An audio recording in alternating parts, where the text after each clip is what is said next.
Salut à tous, j'espère que vous allez bien. Pour remettre un peu de contexte, on avait un débat sur l'action qu'avait menée Jérém Star lors d'une corrida où il était intervenu, il avait fait irruption pour protester contre ça.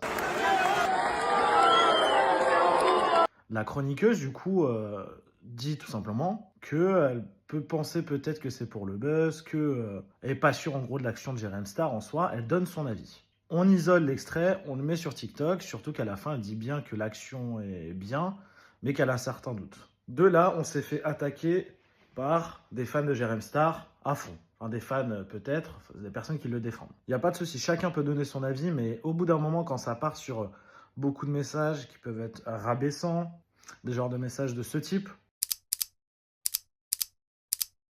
déjà, je vous encourage à regarder la vidéo TikTok en entière. On peut le voir sur les statistiques.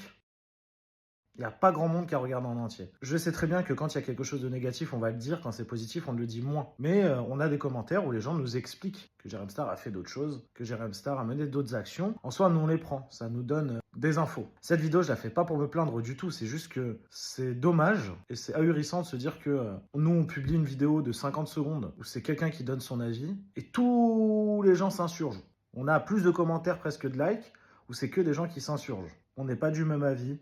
Mais ça ne sert à rien de commenter de cette manière-là. Et tout simplement laisser cette chroniqueuse tranquille qui a donné son avis. Merci à vous, Jérém Star, il n'y a pas de galère. Et tous les gens qui ont laissé des commentaires, aucune galère non plus, mais juste réfléchissez avant de publier un message de temps en temps. Juste pour finir, du coup, je vous encourage à aller sur la page Instagram harcèlement.online. C'est du coup une plateforme qui a été créée par Jérém Star, du coup, contre le harcèlement scolaire et numérique. Donc voilà.